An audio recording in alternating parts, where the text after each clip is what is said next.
Hi Gemini, this is Jove. Welcome po sa ating channel. By the way, Gemini, this is your weekly Gabay Tarot reading from October 27 to November 2, 2025. Gamitin ang reading na ito bilang gabay lamang kung naka-resonate kayo, comment down. Tandaan, Gemini, ito ay general reading. Kunin nyo lang po kung ano ang naka-resonate sa iyo. This is for you, Gemini.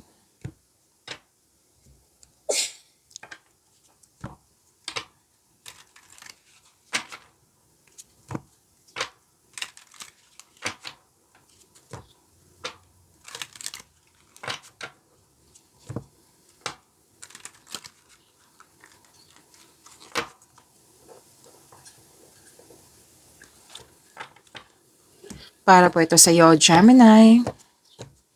Ngayon na October 27 to November 2, 2025.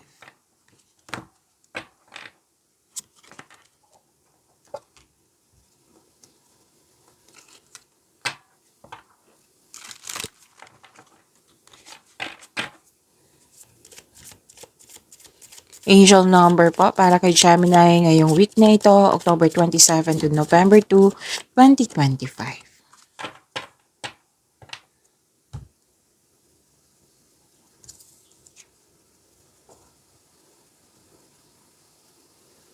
Angel number 19. Sabi po dito, independence and self-sufficiency are necessities to you. You are extremely capable in life and in work and aren't afraid to take big risks to achieve the life you desire. So, to attract more blessings, let us say the power affirmation. Let us say, I am a pioneer.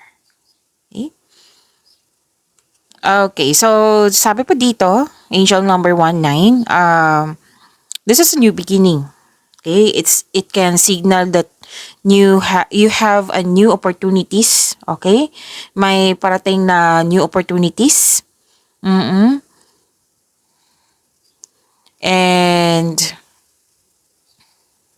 okay, malaki ang tiwala mo kasi for you, itong new beginning na ito is a good chance. Okay? Na malaki ang faith mo. Nakikita mo tong new beginning na ito is a good potential. Okay? Kaya binibigyan mo ng aksyon na may kasamang konkretong plano para magtagumpay ito. And please know that this new beginning is a divinely guided. You are divinely guided. Oo.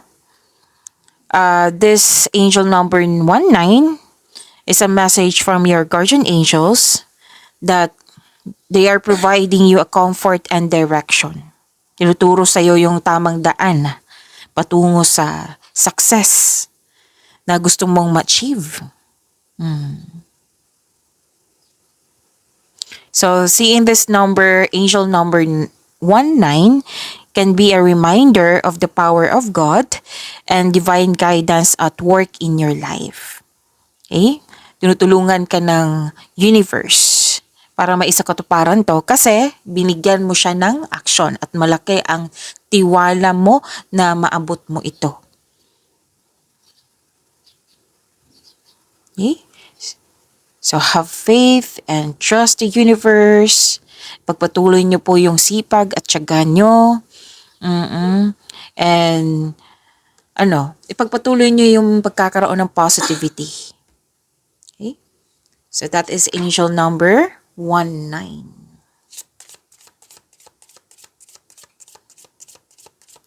Maraming salamat po sa inyong patuloy na suporta, sa mga nag-donate, sa mga hindi nag-skip ng ads, maraming salamat po. Sa mga hindi pa nag-subscribe, subscribe na po kayo at click bell notification para malaman nyo na may bago tayong video. Para sa mga gustong magpa-reading po, comment po kayo ng personal reading. Again, comment kayo ng personal reading and check my reply sa comment section.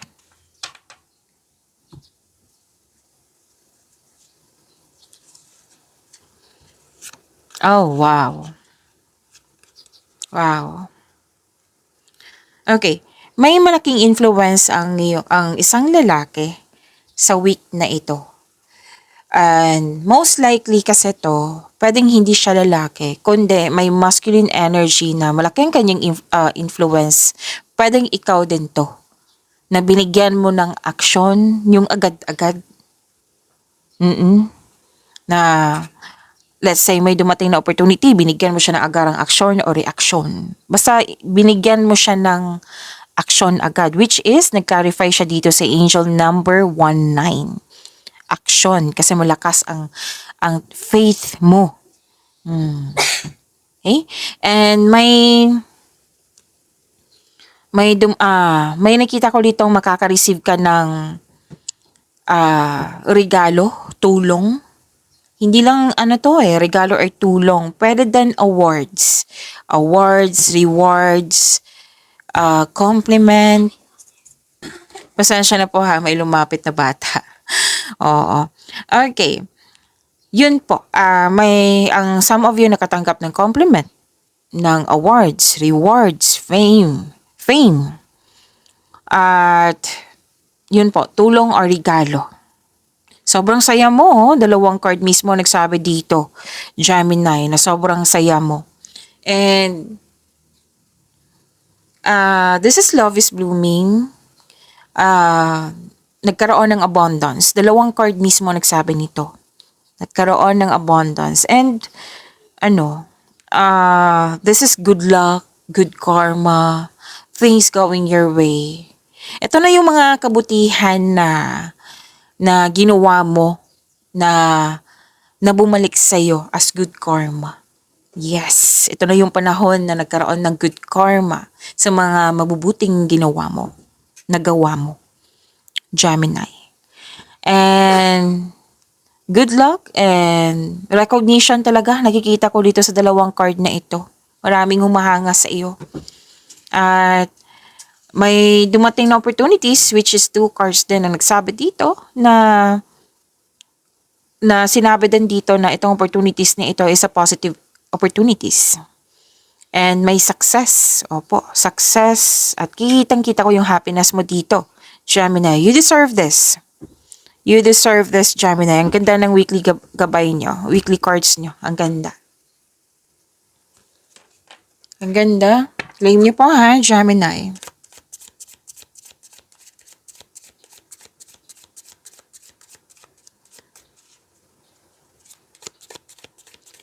Energy po ni Gemini ngayong October 27 to November 2, 2025.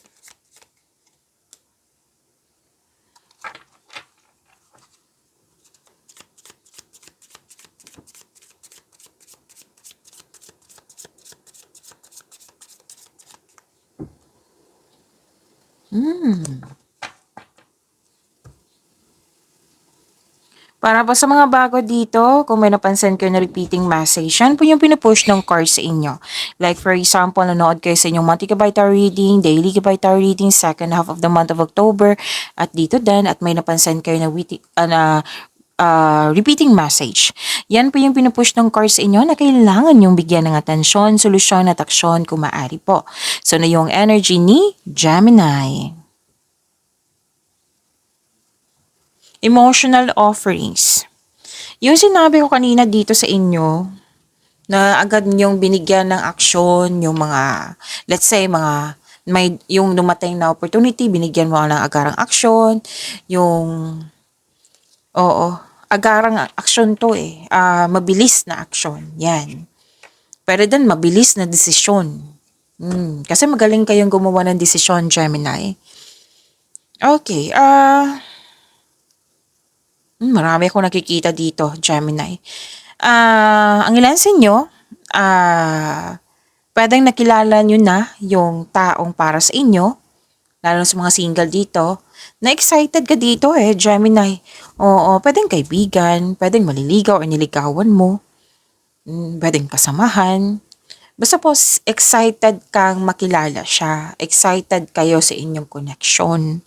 Yan po yung nakikita ko. Tapos may nakita rin ako dito sa, most likely to sa couple, na may pangyayaring aminan, may posibleng proposal. Pwede din naman to sa career and money po. Kasi may nakita rin akong offer, new opportunity. Remember, yung sinabi dito na positive opportunities?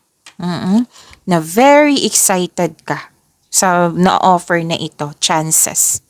Kaya nga nakikita ko dito, dito at dito rin sa inyong angel number 19 na binigyan mo siya ng aksyon. And marahil ang yung mga kasamahan mo dyan, pwedeng boss mo, amo, mentor, or matalik mong kaibigan na nabigay sa iyo ng much needed support. Pwede din promotion po ito, pagtaas ng kita, sweldo, allowance ng iyong posisyon, pwede. Tapos kung feeling mo stagnant ka sa isang araw, isipin niyo po yung inspiration niyo sa buhay kung bakit kayo nagsipag sa araw-araw. Okay? Para ma-enjoy mo yung mga ginagawa mo dyan.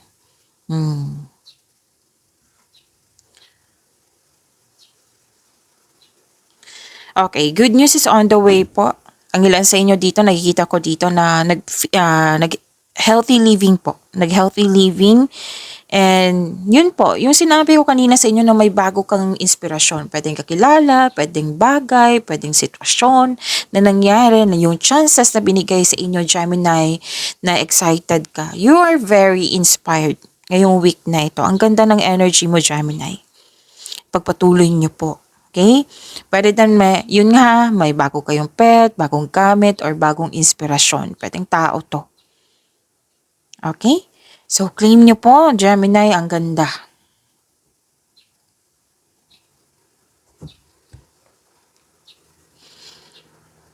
Okay, so this is wealth and generosity. Di ba? Financial stability, kitang-kita ko dito. And leadership, nakikita ko rin dito. Opo, magaling kayo sa mga ginagawa nyo, magaling kayo na leader. Yan na ang sabi ng yung card. Pero then may nagbigay sa inyo ng leadership role kasi sinabi sa isang card nyo na may promotion. 'Di ba? Sinabi ko kanina pwedeng pagtaas ng posisyon nyo. So, yun po. Pwedeng on offer to na leadership role. Nakita ko dito maraming umaasa sa inyong galing. Galing sa paggawa ng desisyon. Yes, Gemini.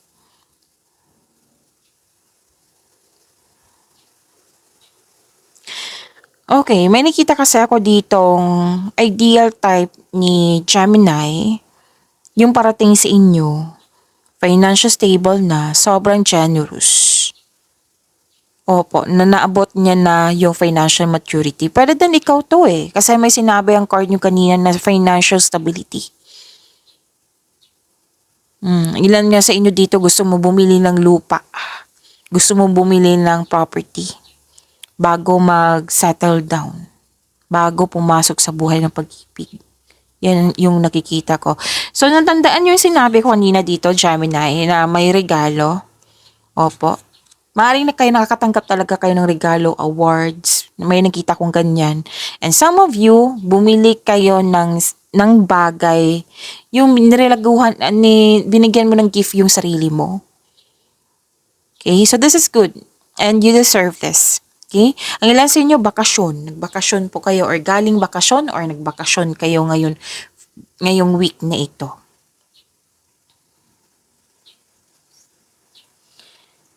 Taas ng tagumpay sa kaperahan at katatagan ay hawak mo na, Gemini. May parating na kasosyo po. Pwede din po na nagbigay ng ideas sa'yo, very supportive sa'yo na which is sinabi ko kanina, which is repeating message na naman, nag-clarify po sa dalawang card na ito. Pwede din literal na may nagbigay ng puhunan sa'yo. Kasi sinabi din dito na nakatanggap kayo, diba, ng tulong o regalo. Pwedeng puhunan to na material na bagay, pwedeng pera. Pwede din po na nagbigay ito ng idea sa'yo. Ideas is malaking blessings yan, ha? Oo. And, pwede din po itong very supportive, like may moral support. Okay? So, ang ganda ng dalawang cards mo. Claim nyo po, Gemini.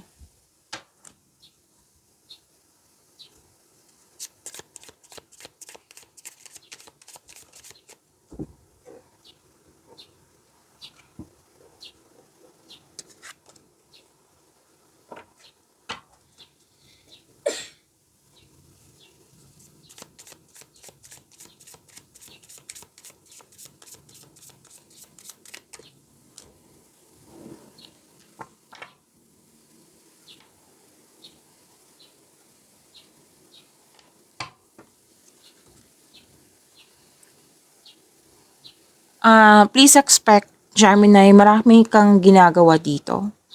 Ang ilan sa inyo, maraming nagtatanong sa inyo. So, this is increase. This is potential na magkakaroon ka ng, like for example, negosyante ka, marami kang kita. Kasi maraming increase dito, maraming nagtatanong sa iyo.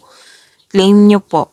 Tapos, maraming curious sa inyong mga ginagawa, lalo na yung paano mo nagawa yan, paano ka naging successful. May curiosity may curious yung mga tao sa iyo. Paano kaya nagawa ni Gemini yan? Paano kaya niya na-achieve yan?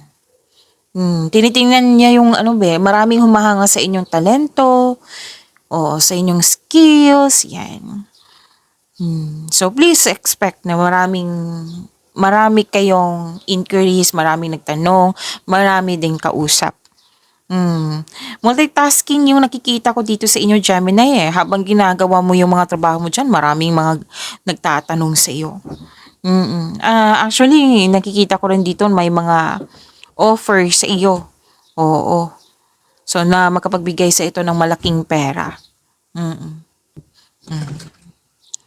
Okay, so may lumapit na bata, humingi ng bagong toy. Okay, Gemini. Ano pa? Okay, so this is success ha. Sinabi ko rin siya dito. So far, yung tatlong cards mo dito is nagsasabi success talaga. Success, abundance. And this is opportunities also, which is sinabi dito ha, sa dalawang card mo na may dumating na opportunities, which is nag-clarify din ni, kinonfirm ng cards mo na huwag kang matakot sa opportunities na ito kasi positive opportunities ito. Okay? And itong success na ito, magbibigay talaga sa iyo, dadagsa yung opportunities. Yes. Oo. And may sinabi din ng card dito, career and money na tayo ha, Gemini. May sinabi sa iyo ang yung card na, yung opportunity na dumating sa iyo, face it with confidence. Kasi nakikita ko dito, nagkaroon ka ng hesitation. Nagkaroon ng doubt, fear, hesitation. Okay? So, sinabi ng card dito na face it with confidence. Tanggapin nyo. Kasi naka-align naman to sa passion mo. Alam na alam mo yung gagawin mo. Kasi kung tatanggapin mo ito, magkakaroon siya ng positive outcome. Kasi pinagbutihan mo Naging masipag ka. Tapos nagkaroon siya ng positive outcome. At ang dahil sa positive outcome na ito, mare-recognize ka, makilala ka. Like for example, gumawa ka ng project. Tapos ginalingan mo, nagkaroon ka ng konkretong plano, natapos mo siya ng maganda, positive outcome nga. Napansin ng mga tao, oy, ang galing pala ni Gemini sa kanyang service, ang galing pala ng product ni Gemini. Ang galing pala niya sa ganitong gawain, so dito tayong kumuha. So nagkaroon ng positive outcome at nagkaroon ng recognition. Nang dahil yan, dadagsa yung opportunities. Itong dadagsa yung opportunities, magkakaroon ka ng maraming pera. Okay? So, ang ganda. So, huwag kayong mag-alinlangan. Kitang-kita ko kasi dito. Nagkaroon ka ng alinlangan. Kailangan mo lang increase mo yung confidence mo, Gemini. Magagawa mo yan. Sinabi ng card mo na naka-align to sa passion mo. Alam na alam mo yung gagawin mo. Huwag ka lang magpatalo sa mga negativity na yan. Like for example, paano kung hindi ko magagawa? No, magagawa mo yan kasi sinabi ng card na passion mo ito. Ang ilan sa inyo na-achieve na kasi nakita ko ditong prosperity is yours. Ang ilan sa inyo, yun nga, yung magkakaroon siya ng positive outcome, magkakaroon siya ng success, nang dahil nito dadagsa yung opportunities. And ito yung isa sa dahilan na ma-increase yung prosperity sa iyo. Again, ito yung dahilan na magkakaroon siya ng increased prosperity na matagal mo lang hinintay. Kaya wag palampasin ang pagkakataon na ito, Gemini. This is your chance. Okay? Opportunities ito. Sinabi kanina, ilang beses na, positive opportunities ito. Kailangan mo lang labanan mo yung fear mo, doubt, hesitation. Wag magpatalo sa tawag dito? Overthinking or overanalyzing. Don't hesitate too long. Konkretong planong para mawala na yung mga negativity na yan. Okay? Kasi itong mga fear, doubt, hesitation, yan yung dahilan, yan yung pumipigil sa'yo . Alam ko naman dito, sinabi ng card nyo na gustong-gusto mo siya. Increase confidence. Kailangan mo tong labanan yung takot. This will lead you to grow and expand. So work your skills, okay? Pakawalan mo yung sarili mo sa overthinking na yan, sa negativity na yan. Pakawalan mo. Free yourself. Ikaw yung makakawala dyan, basta may willingness. Okay? Ang ganda po. Ang ganda ng cards nyo.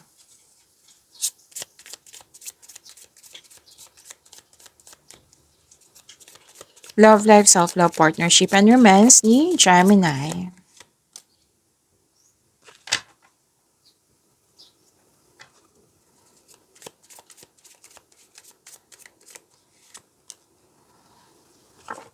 Ganda. Gemini. Oh, may sabi ang cards niyo dito na pinaprotektahan mo yung sarili mo, na hindi masaktan nang dahil sa mga nangyari sa nakaraan. Kumbaga guarded ka. Ayaw mo masaktan, defensive ka, guarded ka. Ayaw mo muna magkaroon ng relasyon, which is, yun nga, nag-decide ka dito ang ilan sa inyo. And para sa mga relasyon sa buhay mag-asawa, umiiwas ka ng away or confrontation para hindi ka or kayo masaktan. Kumbaga, nililimitahan mo yung sarili mo. So this card asks you to try to release your fears of opening up to love. Okay? And kumbaga, pag-usapan nyo. Oo, hindi kasi maganda yung iwas ng iwas ng iwas. Okay? Be true to yourself. Kailangan ng adjustment yan. Oo, kasi iba yung iwas ng iwas eh. Pwede din naman iwas kasi ayaw mong, di ba sinabi kanina, ayaw masaktan. Pero, kailangan mong labanan tong fear na ito eh. Kailangan mawala tong fear na ito. Kasi isa yan sa dahilan na magkakaroon ng blockages. So, pag-usapan nyo kung pwede po. Pwede sa kaibigan mo to, sa family member ba, sa person mo to, kung sino man yung taong malapit sa'yo. Okay?